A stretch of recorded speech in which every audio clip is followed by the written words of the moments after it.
Hello. Ooh. Hi.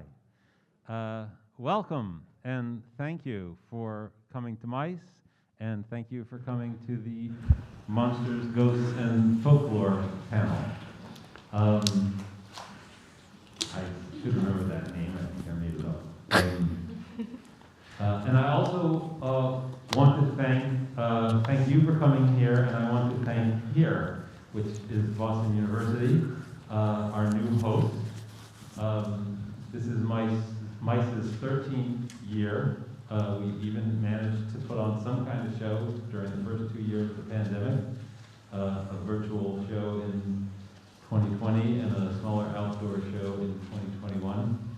But this is our first year back in a full-scale live festival, which feels really good. And not coincidentally, it is also the first year that Boston University's School of Visual Arts is launching their new graduate degree program in visual narrative.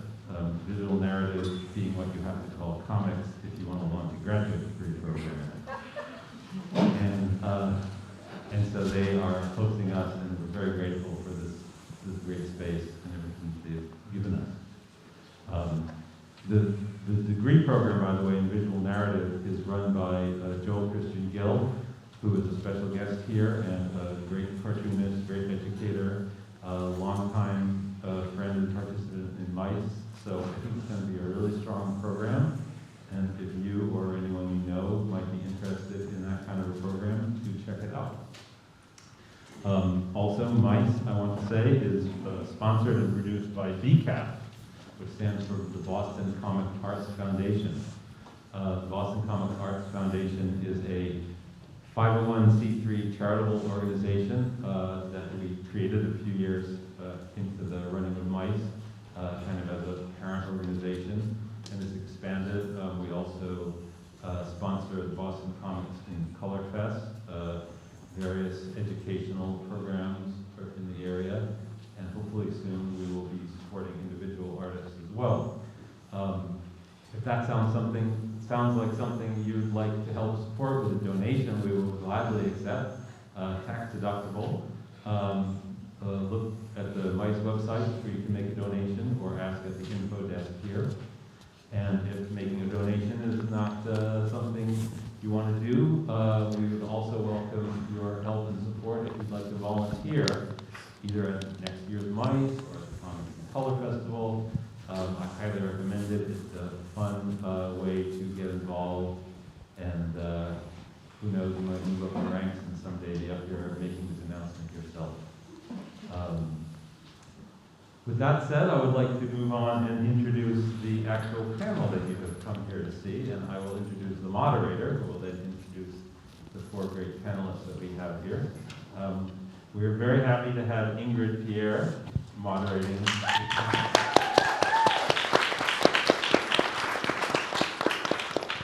Ingrid is a designer and artist based in Boston, Massachusetts.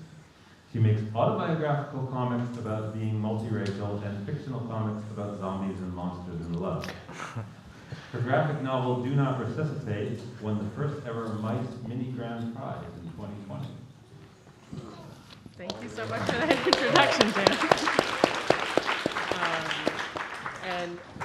I'm not the center of this show, and I'm also a first-time moderator, so if there's any jank, we'll just call it punk rock. We're all indie artists, and that's kind of how it goes. Yeah, these are, I'm just going to show you, just so you have some context, these are a couple images from my comic, Girls Steal Your Beauty, which is sort of a feminist horror comic about my fear of being a lady. And this is called Marowak, but it's just a play on, if you know the Pokemon. He wears his mother's skull, which is a very dark concept. But yeah, enough about me. I'm so excited to just be here in the presence of these artists. I've had time to sit with their work, some of which is right here at my feet, and you can get it at their tables. And without further ado, I'd love for them to sort of walk through some of their stuff, and I'll read you out some of their bios. But first up, we have Alan here. Alan has a super sex CV. He's an independent animator and comics artist, and his films and comics have been shown around the world at AnimeFest Zagreb, Supertoon International Animation and Comics Festival, among many others. Alan, would you like to tell us about some of the images you have here?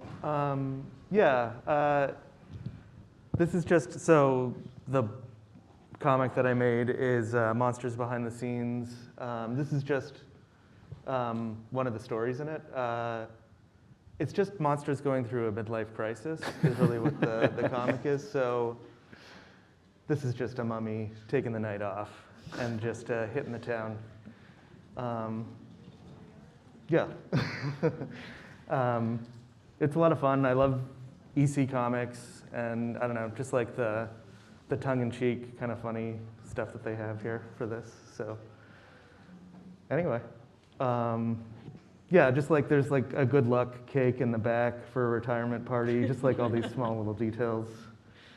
And maybe he's not so different. You know, maybe he does eat human flesh, but he's like a person too, or something, you know. I don't know. Thank you. Yeah. And I will use this particular slide. I don't see any little children in the audience, but just FYI, this talk is going to be a little bit about the horror and horrifying. And as a trigger warning, we may cover topics like murder, violence, sexual assault. So if that makes you uncomfortable, if that's like not super chill, just want to give you all a heads up. The way you have it depicted here, I think, is actually quite whimsical and sweet. Well, you know, like, yeah, there's some wine, salt and pepper. I love it, Alan. This is so dope. And the Thanks. details, like you said. Yeah, I mean, you gotta have cookies.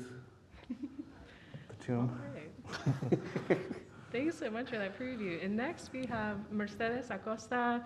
Mercedes, pronounced she, her, or he, him, is a US-based Cuban comic artist and storyteller. Rumors that he can walk up walls are unfounded. And that is the kind of mysterious bio I think we expect from this panel. I love it. Mercedes, would you like to walk us through some of the samples that you provided? All right, hi everyone, my name is Mercedes Acosta. This image that you're seeing is from Woman in the Woods, and this is a tree spirit. When I was a little girl, I was frequently warned, don't go in the woods at night, or else you might be grabbed by a tree spirit or something else by my abuela, and to which my response was always, you know, an internal, I'm 6 years old, like. I have always kind of loved the idea of environmental horror, of an environment being the hostile, the hostility, rather than just an antagonistic monster or creature, although I love those as well. And my love of monsters and media also reaches into adventure and comedy, because I do have a children's graphic novel coming out with dial books for young readers in 2024 entitled Cabaret Macabre, or Cabaret Macabre. I'm going to learn to pronounce French one day. and that features monsters in New Orleans who are hiding in plain sight. Thank you so much for that, Mercedes. Anything you'd like to add about the images here? Yeah, so, oh my gosh. My apologies, everyone. I'm a huge fan of little kids being the ones to interact with monsters and like horror, because I feel like little kids don't always have the preconceptions that we as adults would have. So maybe a kid would look at a horror monster, which is what I did when I saw the movie Alien at the age of 10, and think, wow, I could be that person's friend. I looked at the xenomorph and I thought, I could be her friend. I could fix her. But also I think there's a valuable lesson in there that kids don't have the preconceived notions that a lot of us have, and they can look past something scary and horrifying and maybe see the heart on the inside. Love that. And our next panelist is Amber Huff. Amber, pronouns she, they, is a Chicago-based cartoonist, graphic designer, and illustrator. She has an MFA in visual communication design from the School of the Art Institute of Chicago and a BFA in graphic design from right here in BU. Their work often encompasses themes of nostalgia, myth, nature, horror, and fantasy. Yes. Hello, everyone. So the images here are from my short comic, Bad Blood. So this story is about a group of kids who are playing and exploring in their backyard, and they encounter some supernatural mosquitoes. So I think for my work in particular, supernatural is very important because I do like to involve a lot of nature in it. I like to pull inspiration from childhood. I also like to feature children characters in my horror stories for similar reasons as you. So then here I think one aspect of why I enjoy younger protagonists is because their reactions to horror can be, not just an immediate visceral, oh, this is scary. It can be entertaining, funny, and humor and horror does have its own special kind of crosshair. So I do a little bit of that as well. Thank you so much, Amber. And our next panelist is Nick Tofani. Nick Tofani is an illustrator based out of Massachusetts with a focus on horror and also an incredible Instagram. Very sharp Instagram comics game. Thank you. Would you like to tell us about the images here? Yeah, so my comic is a little different than the previous three since it's more autobiographical than anything because I tend to believe that the scariest things come from real life.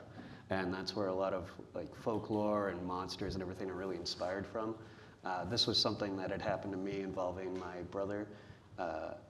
He had, sorry, this is gonna get pretty sensitive for a second here. He raped and murdered my cousin who was only 6 years old. And it was all over the news. That was something that I had to deal with for a long time. It was pretty high profile. And it was really just me exploring the relationship I have with my brother and what he did, and just how terrifying he was as a person in retrospect. But yeah, it was a tough thing to write, but for what it's worth, it was very cathartic. And I don't know, I think horror is really important for sort of exploring that sort of scape of like things that make us uncomfortable or genuinely terrify us, and trying to find like a sense of control over that. So. People make monsters and everything out of really mundane ideas or just things that wouldn't scare most people. But, it's just good to put it out there and feel like you have some sort of control over all that nightmare stuff. Thank you for that, Nick. This is just an incredible group of artists, I can't say enough, and I'm very excited to walk us through both the light and the dark sides of horror here. As you can see, there's a ton of rich material. I've got a few questions I'd love to kick us off with. Thank you all for humoring me through my first time slidemanshiping. Got to rewind back to the start here. That was so fast. Yeah. I think the thing for me, especially as a fellow horror enthusiast, there are a lot of artists out there who want to draw the beautiful, the sublime. They're looking for beauty. But artists who love monsters and ghosts are attracted to the imperfect, the unnatural, or weird. Looking at all your work, I just want to know, what is the thing that draws you there as an artist, and why do you want other people to look at that with you? And we can start in reverse order this time. Any sort of uncanny valley stuff is really what scares me the most. So anything that looks like it could be human but is just slightly off, and that could just be like the actions they do or just how they look. But I just like just having a space people can kind of explore and have more that they can imagine than what's on the page. Yeah. And just kind of come to their own sort of scary conclusions. Yeah, I definitely see that in sort of the way you do the sort of reverse white color on black. Yeah. It pulls out the kind of imperfections, the unnatural images coming from shadow. It's really, really sick. Thank you. Yeah. For me, I feel like imperfections is just more room to play with characters in the story. With imperfections, there's room to improve or room to degrade, and it doesn't have to stay in one, static sort of situation.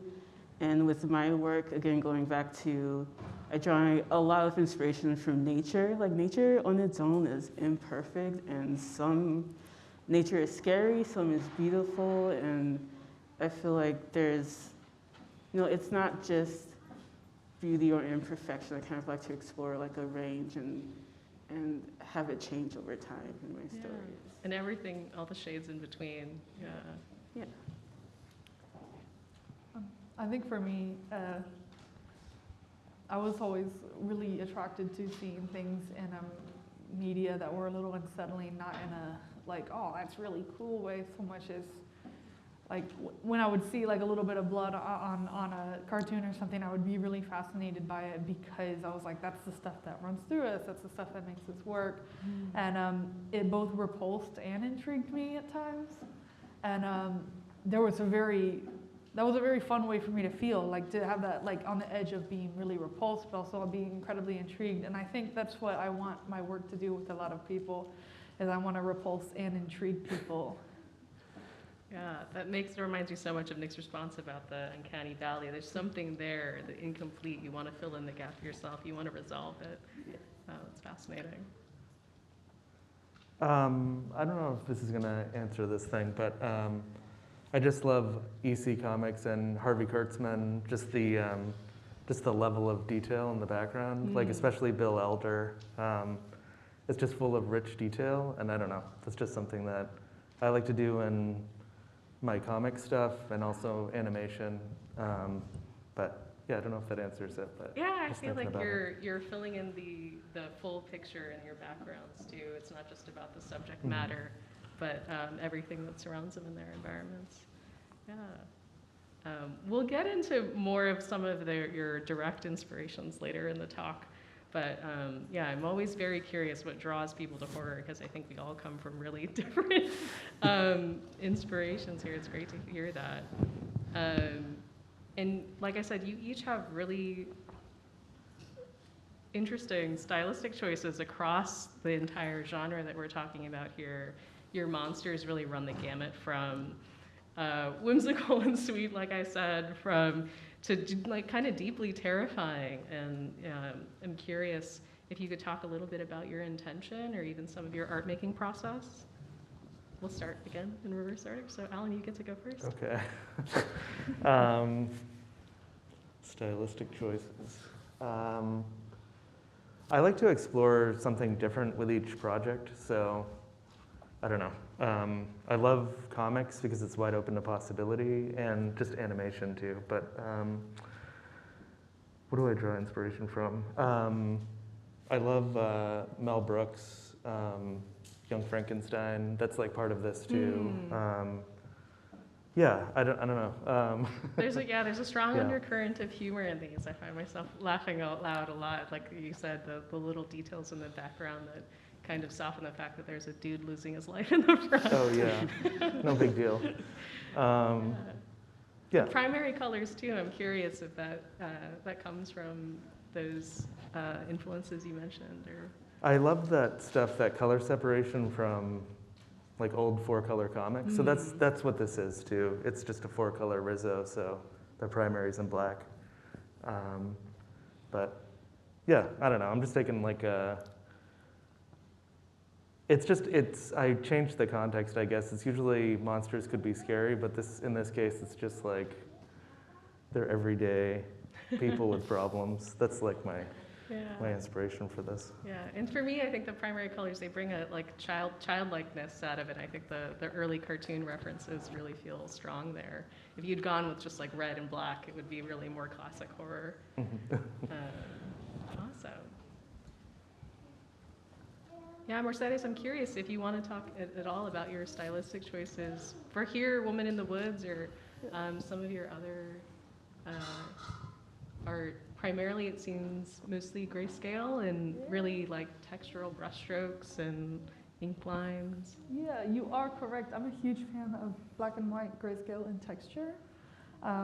I think it really forces me heavily to think about using value and texture and composition to guide the eye and to evoke a sense of unease or fear, as opposed to fiddling with colors.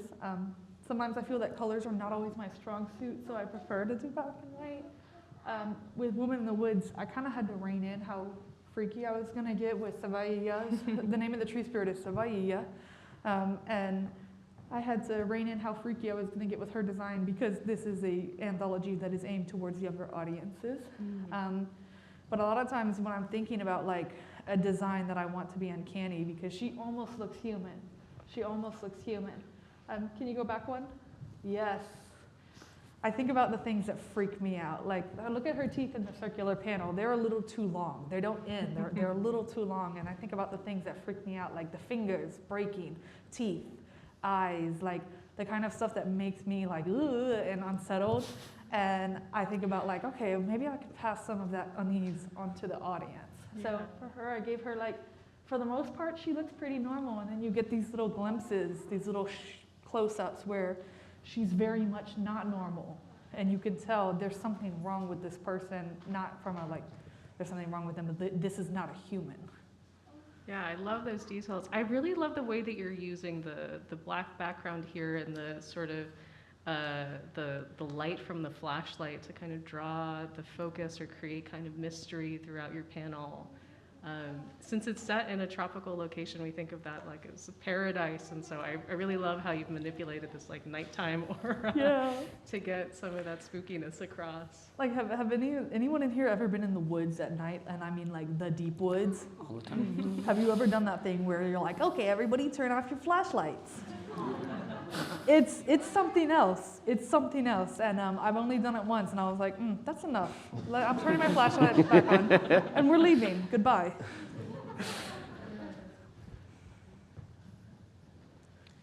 So for my style, I definitely, just upon first glance, I have a very friendly looking style, and I think that's the same approach I take with sort of like the monsters that I do and the horror. Like it is, I draw from sort of mundane and familiar and everyday experiences. Like the environment here is inspired both by my grandma's house on the south side of Chicago and also a family house in Georgia. Just a place that's very familiar, and yet you can go in there and just encounter something really scary or bizarre. So I kind of like that contrast there. And I do often try to have the horror be like a group experience instead of sort of just a solo or just a psychological thing. It's a very physical experience in my stories. And my comics work is often black and white. In terms of the illustrations in comics, my illustrations are very colorful compared to my comics. I feel like while color is, you can use color very well in horror, like, and tell a whole story that way. Black and white just feels very comfortable to me, and also exploring different textures as well. I think that's sort of the direction that I like to go with it. Yeah, and I love seeing your contrast next to Mercedes as well, because you can see the difference in how you're using this strong black contrast. I feel like it draws your characters out. And it's so interesting to see horror with this kind of backdrop of sort of softness, and the backgrounds are actually quite light. Yeah, it's really compelling and lovely. Thank you for that.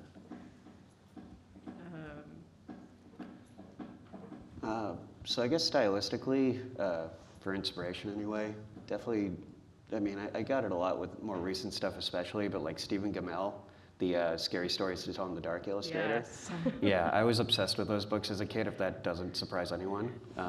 Same. And, yeah, and I would always like seek them out in the library and try to find the scariest books I could, which was either that or the spider page in Guinness Book of World Records. And the only time I couldn't find those books is because my cousin had stolen them from the library, which you don't need to, they're free. But yeah, so really it's just like a lot of focusing on just the details of the face, keeping it as minimal as possible, and just trying to have the contrast of the black and white. Because the way I try to visualize it is like with memories, especially like kind of traumatic ones, you tend to just see like very focused points of it. So with the art, I tried to reflect that and try to make it kind of like a hazy, dreamlike quality in some aspects. Yeah. And you know, the uncanny valley thing, bringing that back, is just having the face just look slightly off, because you know, things are always worse than when you remember them in a certain way. Everything is just a very slight reflection coming out of this dark and this gloom. I find that really compelling, and you know, all of you are using texture in such different ways, but it's really interesting to compare the softness of the texture in your work, Amber, to the sort of harsh scratching in the visage here before us. Yeah, I love texture. Big texture fan. I love it. Shout out to texture.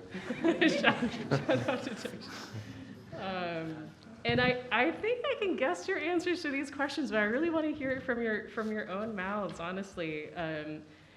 There are all kinds of monsters, there are all kinds of kind of freaky creatures or supernatural, strange things going on in your comics. I would love to know how you as artists, as storytellers, feel towards the monsters that you write. Do you want us to fear them? Do you want us to humanize them? Are you at home with your monsters, or do you keep them at bay? We'll Start from reverse you. again. Okay. Yeah, sure. You can feel everyone. I'm not your boss. Like, if they scare you, great. If they don't, then that's not my problem. Go see a therapist. I don't know. I think really everyone's going to have a different reaction to different things based on their own experiences. Like, I'll be terrified of dolls, but someone else will go to the American Girl store every single day. Or like, I have this really bizarre, like, irrational fear. I'm not afraid of bugs, but I am afraid of pictures of bugs and rubber bugs. And I do not know why. But yeah, I mean, like, when it comes to that, it's cool when people get scared and get a reaction. But I mean, with any art, you just want a reaction from it, and you want people to feel something. So if I scare people, great. If they just think it's cool, also great. If they hate me, then bye, I guess. I don't know. Then it's not for you. Yeah, Yeah, it's not for you. It can be very polarizing. Though justice for bugs, I think bugs are lovely. Amber. So I'm definitely more on the humanizing side of it.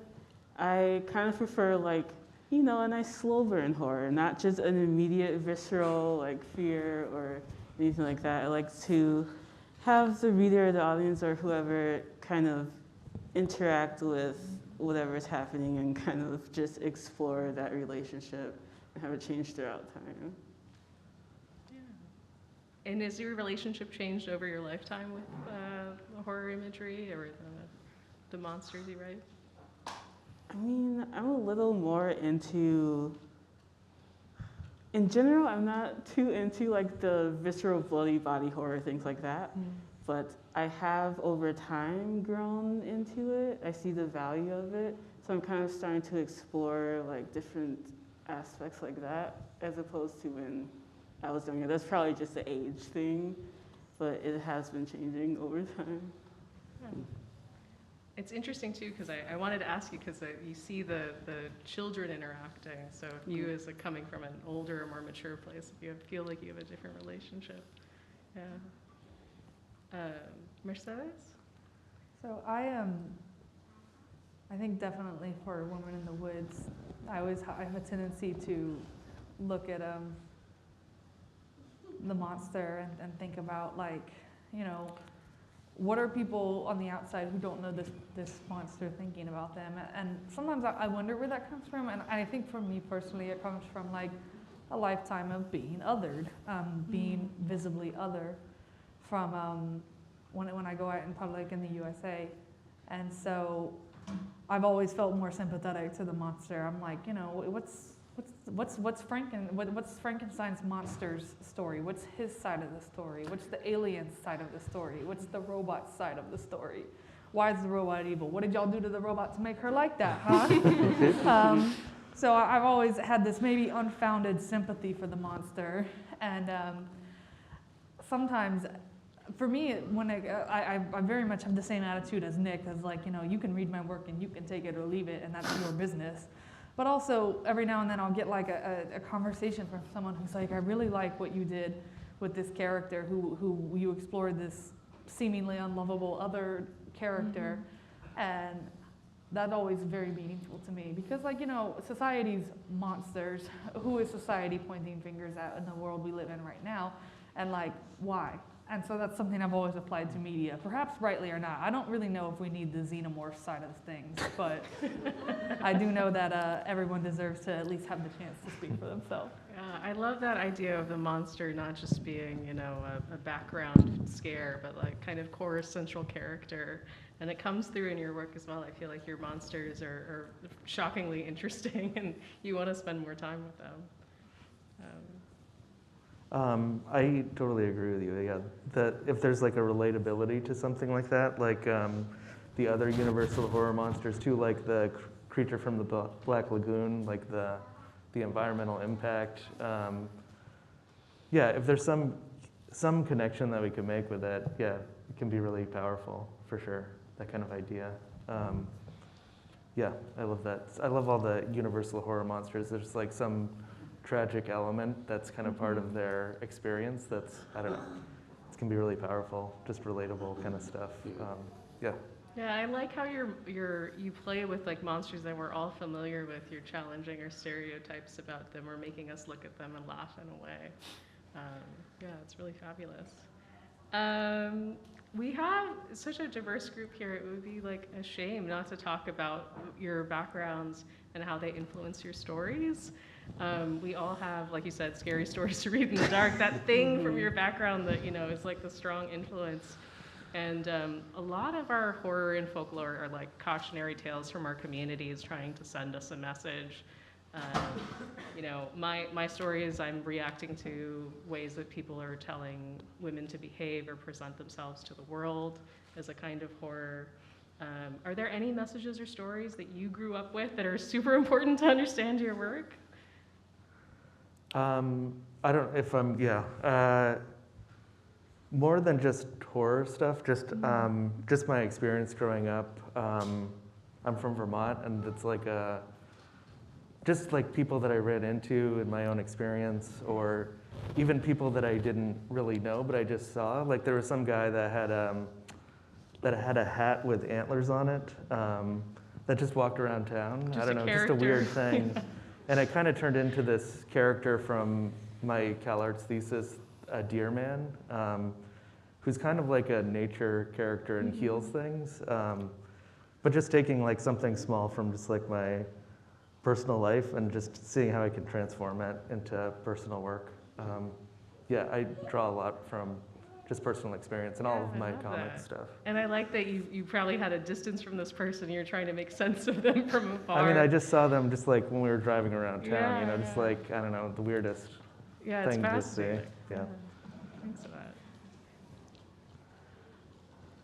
I think, I already mentioned, like, when I was a child, my abuela was always like, don't go in the woods at night, don't go near the mangroves at night, blah, blah, blah, blah, blah, blah. And I'm like, whoa, I'm 6 years old.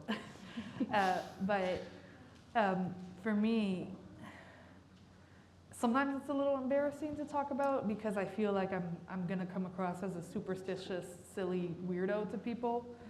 But there was always a very deep respect ingrained in me by my family for the forces of nature around us. Whether you believe it's supernatural or you believe there's a rational explanation for everything, I was always taught to respect these forces that we might be dealing with, and to not go looking for trouble when I didn't need it.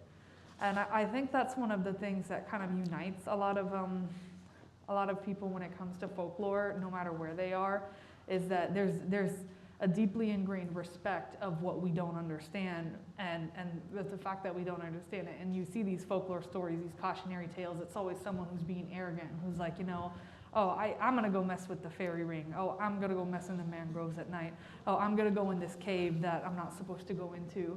And they always like learn a valuable lesson or die. Yeah. So a very general like cultural theme that I've found in my work is respect for the unknown and the supernatural. Yeah. I feel that in my core, because my family is also from the Caribbean, but every story is you step out of line, someone's going to sprinkle dust on you and make you a zombie. I always got like, I was always warned like, don't eat this color food from these people. Don't, like walk inside a house that has this over the roof, like blah, blah, blah, blah. And I'm like, whoa, I'm 6. Is there going to be a test later? I'm 12 years old. Do I need to remember this? It's a lot to process all these rules. Yeah. Thanks for that.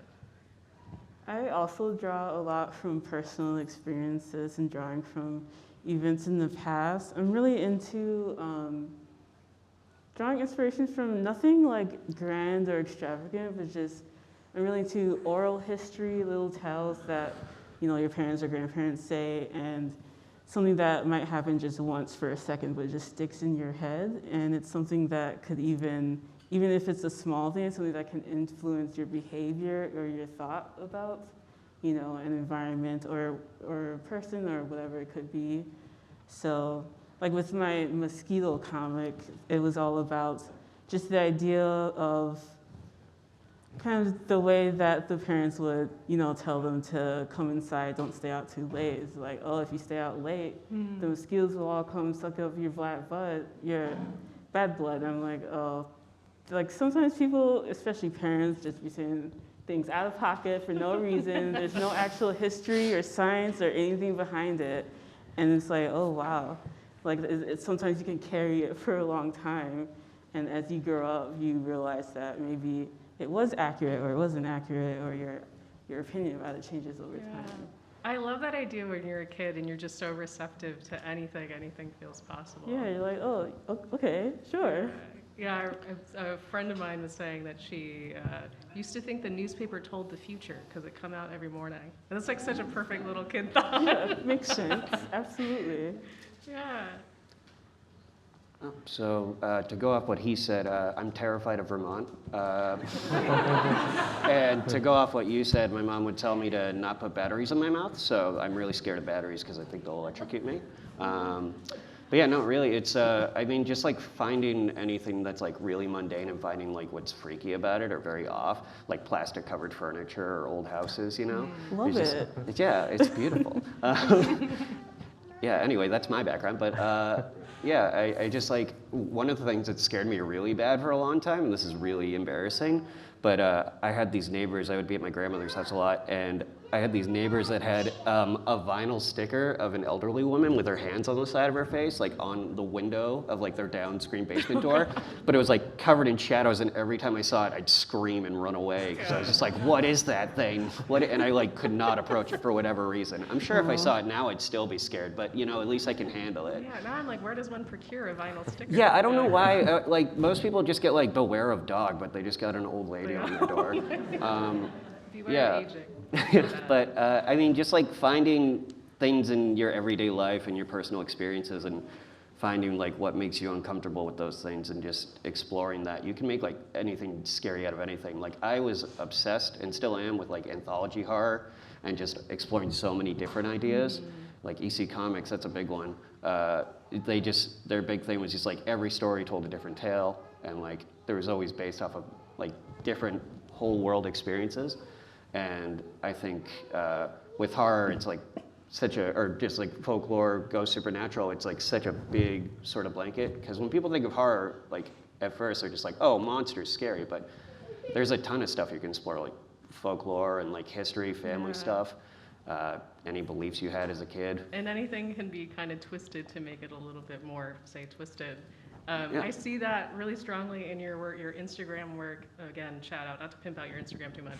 You can follow but me also at- Alan in your book, Interiors. Just these little funny vignettes where you turn something like a silhouette and make it just a little bit more interesting or twisted or horrifying. Very cool. Well, I have one last question before we get into like a fun kind of lightning round. And because I am a self-described intimacy vampire, I really want to know the emotional core of your work, because monsters, ghosts, all of these stories that we're talking about, they play with our fears. And I'm curious, if you don't mind, and feel free to opt out, I'd like to look into your hearts a bit. Is there a fear that's core to your art? For example, fear of pain, fear of being wrong or evil, fear of loss? That's mine. Tell us, do your characters generally triumph over or succumb to their fears?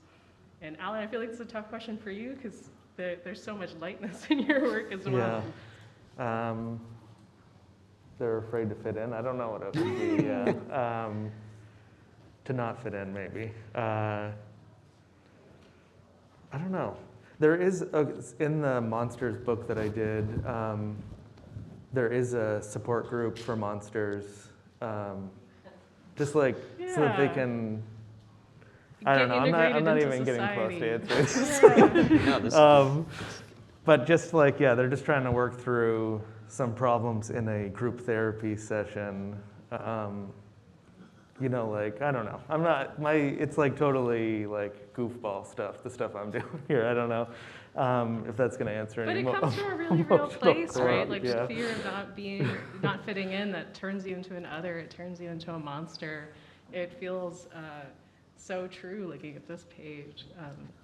Yeah, and I think that's something that a Oh lot yeah, of like us the can people relate running to. away. Yeah. Yeah, especially those of us who make comics. Spend a lot of time indoors by yourself drawing things. Yeah, it's so lovely. And the way that you've got the sort of emotion and the sadness behind this poor little guy, and all you can see is his eyes. Yeah, he's a little different. What's wrong with that? Yeah, I guess it does say that. Just fit in anywhere. Yeah, kind of thing. Yeah. Mercedes, we talked a little bit about the emotional core of your work. I think a great answer to that would be that, like, I often create art from a sense of longing, and like I'm always, as silly as it might sound, I'm always chasing that high that I got when I first saw like things like Alien, and I saw that thing bust out of that guy's chest. Spoilers. Whoa. And it's from 1980, so if you haven't seen 1979, if you haven't seen it by now, that's not my problem. But I was always kind of chasing that sense of like both repulsion and intrigue, and I was always chasing that sense of longing, of being able to find the missing piece of the puzzle. And that's something that kind of saturates all my work. Like even in this story, there's like a little bit of longing, there's a little bit of pining, there's intrigue and repulsion. Luisa is both intrigued and repulsed by this mysterious tree woman who's just a little bit uncanny, a little bit odd, but she looks sort of normal, but there's just something not quite right. And the tree woman, for her part, is very intrigued by this young human woman. And or at this point, girl. She grows up across the length of the story. And I've always kind of wanted to find that missing puzzle piece without knowing what that puzzle piece is or what the puzzle even looks like. So I just keep creating work, hoping one day I'll find it. Yeah, that feels so poetic looking at this image, just searching for something through the darkness. The way that light feels like a tractor beam and also like a beam of light. Thank you for that, Mercedes. Thank you. So I am not interested in any particular fear, in exploring any particular type of fear. While I do draw a lot of inspiration from personal experiences, I like to have that distance, you know, it's nothing too close to anything that has actually happened to me. I just take something and build from a basis, like just a really familiar experience that I had. Yeah, nothing in particular I don't like to explore. I'm trying right now to explore like different phobias in a short comic, and kind of getting into more, not even traditional monsters, but just kind of more supernatural sort of aspects. Yeah, if you haven't picked up a copy of Amber's book, Bad Blood, it sort of ends in this really kind of mysterious, expansive ending that's, it doesn't prescribe a particular outcome. And yeah, I hear that in your work. It's sort of leaving things open to interpretation. Yeah, I do love an open-ended story, for sure. Yeah, fabulous.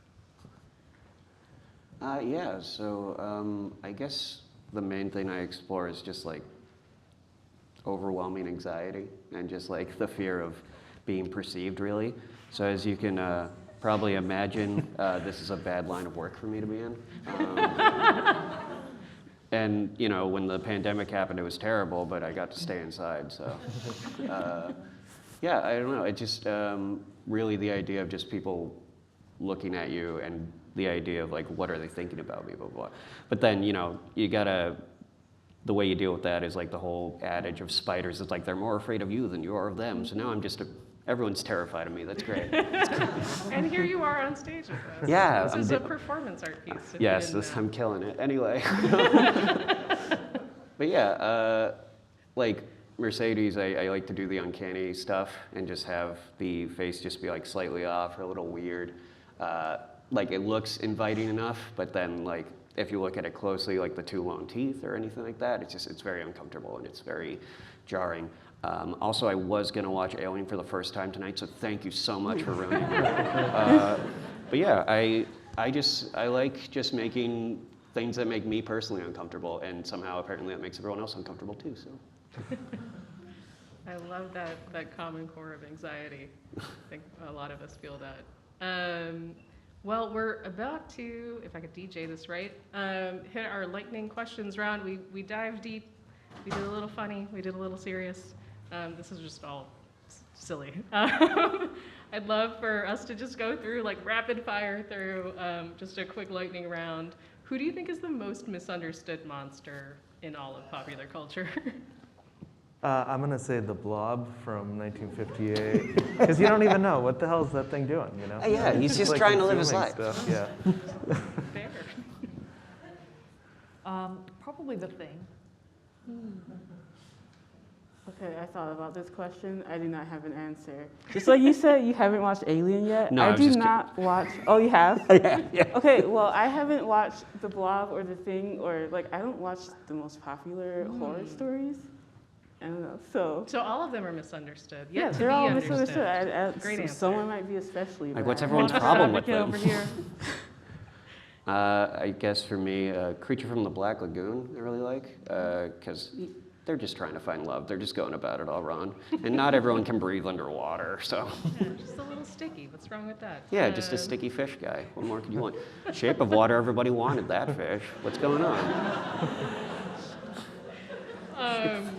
This is a goofy one. Would you rather be haunted or haunting? I would say I'd rather be haunting, I think, than, that's a little scary, yeah. Being haunted, oh my God. Same. Haunted, please. Probably be haunted. I know the right people who can get rid of that. Yeah. I think I'd rather be haunted because at least I have a fun story to tell. It's interesting to see who wants to be the active terror or the recipient of terror. Great answers. And if you could pick a fear response, if you're familiar with them, it's fight, flight, freeze, or fawn. That's the new one they added. What's your favorite fear response? Is Fawn falling in love with the monster? Fawn is like, oh, you're very scary, let me be cute. Okay. So that you don't murder me. Okay, gotcha. I guess for me it's going to be flight, but if we're doing F words, Funyuns, I'd offer them some. That'd be That's why pretty it's lightning. cool. Yeah. I would probably freeze and then a secondary reaction, fawn. I think flight if I can get out of there, and fight if I'm cornered.